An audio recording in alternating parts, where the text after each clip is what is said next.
Hello friends and welcome to story time. It is that time of the day where we get to snuggle up and listen to a lovely story. Today's story is going to be about a little boy called Max, and he's feeling a little bit naughty, and he does some naughty things, and he gets sent to his room without his supper. And then he goes into a wonderful adventure. Shall we find out which adventure that is? Are you ready? Great. The story is called Where the Wild Things Are, and it's been written and been illustrated by Maurice Sandak. Where the Wild Things Are. The night Max wore his wolf suit and made mischief of one kind and another.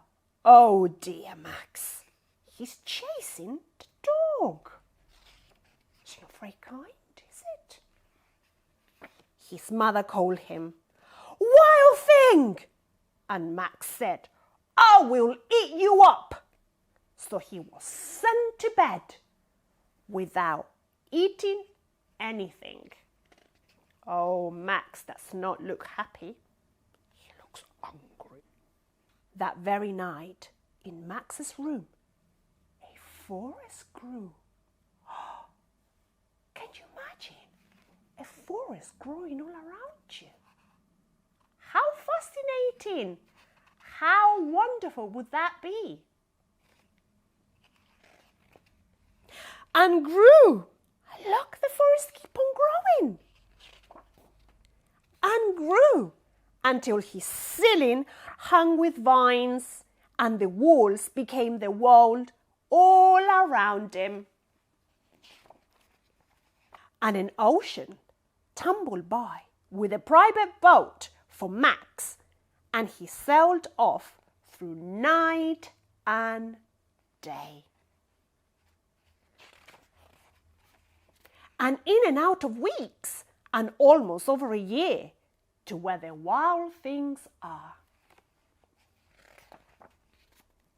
And when he came to the place where the wild things are, they roar their terrible roars. Can you roar with me?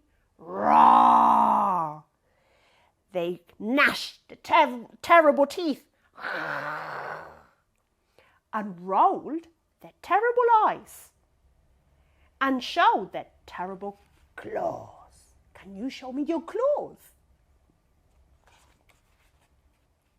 Till Max said, "Be still," and tamed them with the magic trick of staring into all the yellow eyes without blinking once, like this. And they were frightened and called him the most wild thing of all, and made him king of all the wild things. "And now," cried Max, "let the Wild Rumps start." Look, they're dancing, they are moving, they are shouting, they are bouncing up and down.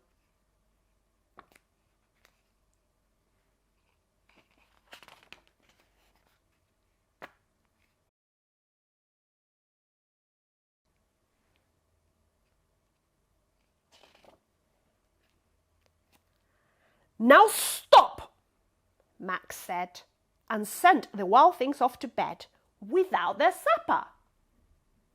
And Max, the king of all wild things, was lonely and wanted to be where someone loved him best of all. Then all around from far away across the world, he smelled good things to eat. So he gave up being king of where the wild things are. But the wild things cry, "Oh, please don't go! We'll eat you up. We'll love you so. And Max said, no. The wild things roar, their terrible roars. And gnash the terrible teeth. And roll the terrible eyes. And show the terrible claws. But Max stepped into his private boat and waved goodbye. And sailed back over a year, and in and out of weeks, and through a day,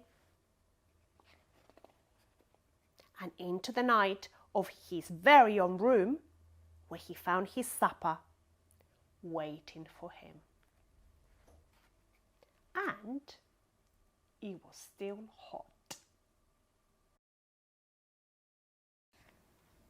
And that is the end of the story of where the wild things are. Did you enjoy it? You did? Well done. I enjoyed it too. Now, why don't you go and pretend to be Max and do your own little rumpus? You can do some bouncing, some dancing, some swinging, some jumping. That would be very cool. And I will see you next time for story time. Goodbye.